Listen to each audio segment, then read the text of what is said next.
നിർത്താതെ ഡോറിലുള്ള മുട്ട് കേട്ടപ്പോഴാണ് ഋതു കണ്ണു തുറന്നത്. ബെഡിൽ എഴുന്നേറ്റിരുന്ന് മുടി ചുരുട്ടിക്കെട്ടിക്കൊണ്ട് മുന്നിലുള്ള ക്ലോക്കിലേക്ക് നോക്കി. 10 മണിയായെന്ന് കണ്ടതും ഞെട്ടിപ്പിടഞ്ഞെഴുന്നേറ്റുകൊണ്ട് പോയി ഡോറ് തുറന്നു. സോറി അമ്മ, ഇത്തിരി ലേറ്റായിപ്പോയി പറഞ്ഞുകൊണ്ടവൾ നോക്കിയത് തനിക്ക് മുന്നിൽ നിൽക്കുന്ന കാശിയെയാണ്. കണ്ണു മിഴിച്ചുകൊണ്ട് ചുറ്റും നോക്കിയിട്ട് അവൾ അവനെ നോക്കി. കാശിയേട്ടൻ എന്താ ഇവിടെ?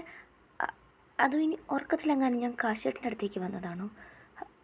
അതൊന്ന് സ്വപ്നമാണോ? അത് കേട്ടതും കാശി അവളുടെ തലക്കിട്ടൊരു കൊട്ടു കൊടുത്തുകൊണ്ട് പറഞ്ഞു, എടി പൊട്ടി, ഒരു സ്വപ്നവും കോപ്പവും അല്ല. ഞാൻ നിൻ്റെ വീട്ടിലേക്ക് വന്നതാ നിന്നെ കാണാൻ വേണ്ടി. ഞെട്ടലോടെ ഋതു കാശിയുടെ കൈ പിടിച്ച് റൂമിലേക്ക് വലിച്ചുകൊണ്ട് ചുറ്റും നോക്കി ഡോർ അടച്ചുകൊണ്ട് കിതച്ചു. കാശിയേട്ടൻ എന്തിനാ ഇവിടെ വന്നിരിക്കുന്നേ? ആരെങ്കിലും കണ്ടോ? കണ്ടു, നിൻ്റെ അമ്മ. ഞെട്ടലോടെ തല ഉയർത്തി നോക്കിയ ഋതു തന്നെ അടിമുടി നോക്കി നിൽക്കുന്ന കാശിയെ കണ്ട് സ്വയം ഒന്ന് നോക്കി. ശേഷം ഞെട്ടലോടെ കൈകൾ കൊണ്ട് സ്വയം പൊതിഞ്ഞു. അത് പിന്നെ രാത്രി ഇതൊക്കെ ഇട്ടിട്ടാണ് കിടക്കാറ്. കൊള്ളാം, എനിക്കിഷ്ടമായി. എന്ത്? അതിനവൻ സൈറ്റടിച്ച് കാണിച്ചതും ഋതു കണ്ണും മിഴിച്ച് അവനെ നോക്കി. കാശിയേട്ടൻ എന്തൊക്കെ പറയുന്നേ? ഛേ, നാണമില്ലേ? നിനക്ക് ഈ ഡ്രസ്സ് നല്ല ഭംഗിയുണ്ട്, അത് പറയാൻ എന്തിനാ നാണം? നീ ഇനി വേറെ വല്ലതും വിചാരിച്ചോ? ഞെട്ടലോടെ ഋതു ഇല്ലെന്ന് തലയാട്ടിക്കൊണ്ട് അവനെ നോക്കി വെളുക്കനെ ചിരിച്ചു. പിന്നെ എന്തോ ഓർത്ത പോലെ ഞെട്ടി അവനെ നോക്കി. അമ്മ കണ്ടെന്നല്ലേ പറഞ്ഞത്? എന്നിട്ടൊന്നും പറഞ്ഞില്ലേ? ഈശ്വരാ, പണി പാളിയോ? അതിനെന്തിനാ നീ പേടിക്കുന്നത്? അമ്മയ്ക്കെല്ലാം അറിയാം. ഒരു കൂസലുമില്ലാതെ കാശി പറഞ്ഞതും ഋതു കണ്ണു മിഴിച്ച് അവനെ നോക്കി. എന്താ അറിയാമെന്നാ കാശിയേട്ടൻ പറയുന്നത്? നമ്മൾ തമ്മിലുള്ള ബന്ധം. എന്ത്? നമ്മൾ തമ്മിൽ ഇഷ്ടത്തിലാണെന്നുള്ള കാര്യം അമ്മയ്ക്ക് അറിയാമെന്നോ? അമ്മ എങ്ങനെ അറിഞ്ഞേ? ഞാൻ പറഞ്ഞതാ. ഋതു ഒരു ഞെട്ടലോടെയായിരുന്നു അത് കേട്ടത്. അവളൊന്നും മനസ്സിലാകാതെ അവനെ തന്നെ നോക്കി. ആകാശിൻ്റെ കല്യാണത്തിന് വന്നപ്പോഴേ ഞാൻ നിൻ്റെ അമ്മയോട് നമ്മൾ തമ്മിൽ ഇഷ്ടത്തിലാണെന്നുള്ള കാര്യം പറഞ്ഞതാ. എന്നെയും മകനായി കാണുന്നത് കൊണ്ട് തന്നെ ആയിരിക്കാം എതിർപ്പൊന്നും പറഞ്ഞില്ല. നീ കാര്യം അമ്മയോട് പറയാത്തതിൽ സങ്കടമുണ്ടെന്ന് പറഞ്ഞിരുന്നു. സത്യത്തിൽ നിൻ്റെ അമ്മ ഒരു പാവാട്ടോ ഋതു. ഒരു വഴക്കെങ്കിലും ഞാൻ പ്രതീക്ഷിച്ചിരുന്നു. പക്ഷേ എന്നെ നോക്കി ചിരിക്കുക മാത്രമേ ചെയ്തുള്ളൂ. നിന്നെ പൊന്നുപോലെ നോക്കണമെന്നും പറഞ്ഞു. അമ്മയോട് ചോദിച്ചിട്ട് തന്നെയാണ് ഞാനിപ്പോൾ ഇങ്ങോട്ട് വന്നത് തന്നെ. പറഞ്ഞു നിർത്തുമ്പോൾ അവൻ്റെ കണ്ണുകൾ ചെറുതായി നിറഞ്ഞിരുന്നു. ഋതുവിനെന്തോ കുറ്റബോധം തോന്നി. അവൻ്റെ വാക്കുകളെല്ലാം കേട്ട് അവൾ തല താഴ്ത്തി നിൽക്കുമായിരുന്നു. ഋതു. കാശി അവളുടെ തോളിൽ പിടിച്ചപ്പോഴാണ് അവൾ തല ഉയർത്തി നോക്കിയത്. അവൻ തൻ്റെ തൊട്ടടുത്തെത്തിയിരിക്കുന്നു എന്ന് കണ്ടപ്പോൾ അവൾക്കത് മനസ്സിലായി. നീ സങ്കടപ്പെടണ്ട, അമ്മ പാവാടി, ഒന്നും പറയില്ല. ചിരിയോടെ അവൻ പറയുമ്പോൾ തന്നേക്കാൾ കൂടുതൽ തൻ്റെ അമ്മയെ മനസ്സിലാക്കിയത് അവനാണോ എന്ന് പോലും അവൾക്ക് തോന്നി. അല്ല, കാശിയേട്ടൻ എന്തിനാ ഇങ്ങോട്ട് വന്നേ? അതും ഇത്രയും ദൂരം? കൂടെ ആരുമില്ലേ? പെട്ടെന്ന് എന്തോ ഓർത്ത പോലെ ഋതു അവനോട് ചോദിച്ചു. ഇന്നലെ നീ എന്നെ ടെൻഷനാക്കിയിട്ട് കോള് കട്ടാക്കി പോയതല്ലേ, അതുകൊണ്ടൊരു സമാധാനമില്ലായിരുന്നു. അതാ രാവിലെ തന്നെ ഇങ്ങ് പോകുന്നത്. അത് കേട്ടതും പെട്ടെന്ന് അവളുടെ മുഖം മങ്ങി. കാശി അവളുടെ തോളിൽ പിടിച്ചുകൊണ്ട് ബെഡിലേക്കിരുത്തി. തൊട്ടടുത്ത് അവനും ഇരുന്നു. ഇനി പറ, എന്താ അർജൂസേ പ്രശ്നം? നിൻ്റെ മുഖം തന്നെ ആകെ വാടിയിട്ടുണ്ടല്ലോ.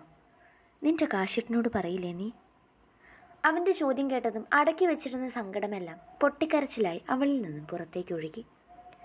ആദ്യം ഒന്ന് പകച്ചെങ്കിലും പിന്നീട് അവൻ അവളെ തന്നോട് ചേർത്ത് കൊണ്ട് തലയിൽ തലോടി. അഞ്ജുവിനെക്കുറിച്ചുള്ള കാര്യങ്ങളെല്ലാം അവനോട് പറയുമ്പോഴും അവൾ കരയുകയായിരുന്നു. എല്ലാം കേട്ടുകഴിഞ്ഞതും കാശി നിശബ്ദനായി. അവൻ്റെ മിഴികൾ നിറഞ്ഞൊഴുകി. കണ്ണീരവളുടെ നെറ്റിയിലേക്ക് വീണപ്പോഴാണ് ഋതു സംശയത്തോടെ തല ഉയർത്തി അവനെ നോക്കിയത്. നിറഞ്ഞിരിക്കുന്ന അവൻ്റെ കണ്ണുകൾ കണ്ടതും അവൾ ഞെട്ടലോടെ അവനിൽ നിന്നും അകന്നു മാറി. കാശിയേട്ടാ. അവളുടെ വിളി കേട്ടതും അവൾക്ക് നേരെ തിരിഞ്ഞുകൊണ്ട് അവൻ പെട്ടെന്ന് അവളെ ഇറുകെ കെട്ടിപ്പിടിച്ചതും ഒരുമിച്ചായിരുന്നു. ഋതു ഞെട്ടിക്കൊണ്ട് അവനെ അകറ്റി മാറ്റി തുനിഞ്ഞതും അവൻ്റെ കരച്ചിൽ കേട്ട് ഉയർത്തിയ കൈകൾ താണു. എൻ്റെ അമ്മയോ ഇല്ലടി ഈ ലോകത്ത്. അഞ്ജുവിൻ്റെ അമ്മയെക്കുറിച്ച് പറയുമ്പോൾ എനിക്ക് എൻ്റെ അമ്മയെ ഓർമ്മ വരുന്നത്. അവസാനമായി കത്തിയെരിയുന്ന ആ ചിതയുടെ ചിത്രം ഇന്നും എൻ്റെ മനസ്സിലുണ്ട്. അമ്മയില്ലെങ്കിലുള്ള വേദന എനിക്കറിയാടി. ആ അഞ്ജുവിൻ്റെ അവസ്ഥ ഓർക്കാൻ കൂടി കഴിയില്ലല്ലോ. അവൻ്റെ വാക്കുകളെല്ലാം ഒരു ഞെട്ടലോടെയായിരുന്നു ഋതു കേട്ടത്. കാശിയുടെ അമ്മ ജീവനോടെ ഇല്ലെന്നുള്ള കാര്യം അവൾക്കൊരു പുതിയ അറിവായിരുന്നു. ഞെട്ടലിൽ നിന്ന് മുക്തമായപ്പോൾ അവൾ കാശിയുടെ പുറകിൽ മെല്ലെ തഴുകി കൊടുത്തു.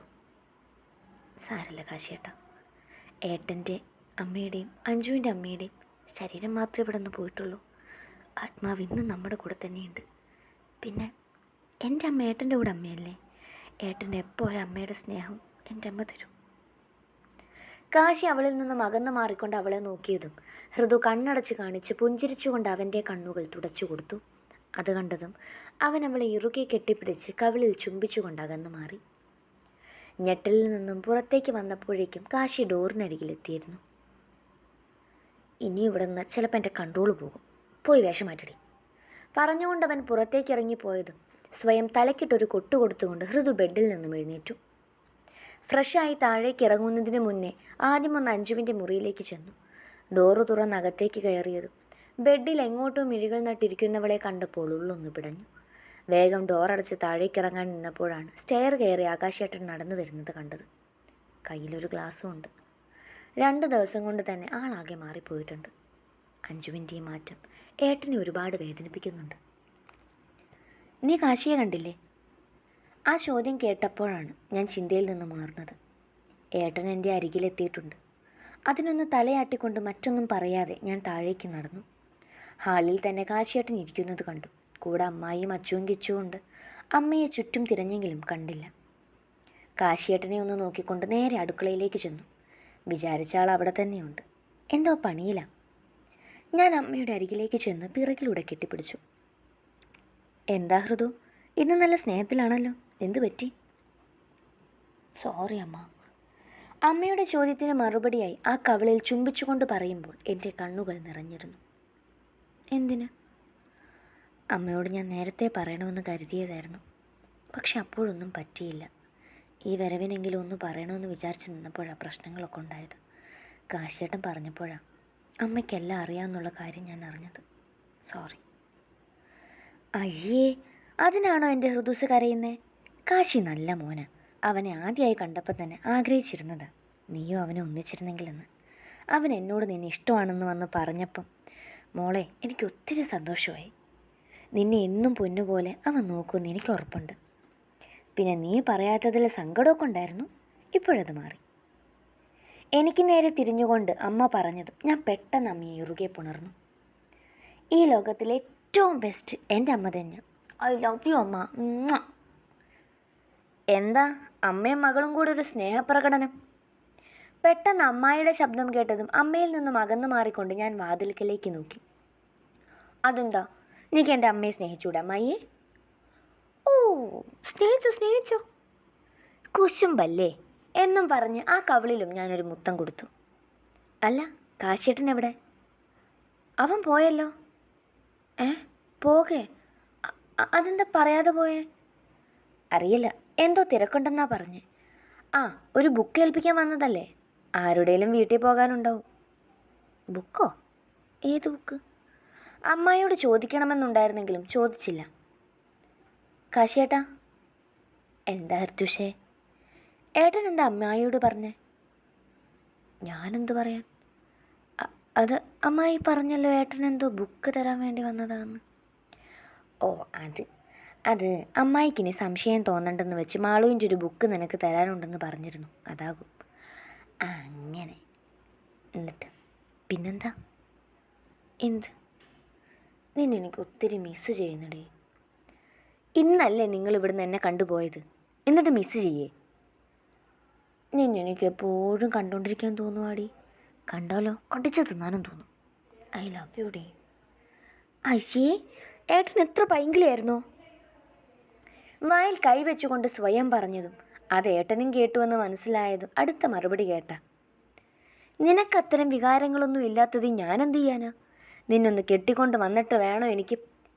അയ്യോ മൃത്ത്. ബാക്കി പറയാൻ സമ്മതിക്കാതെ കിതച്ചുകൊണ്ട് ഞാൻ പറഞ്ഞു, നിന്നെ എന്നും കണ്ടുകൊണ്ടിരിക്കാനെന്ന് പറയാൻ വന്നതാ. നീ എന്തിനാ എപ്പോഴും ഇങ്ങനെ നെഗറ്റീവ് ചിന്തിക്കുന്നേ? അയ്യേ ചമ്മി, എനിക്കെന്തിൻ്റെ കേടായിരുന്നു.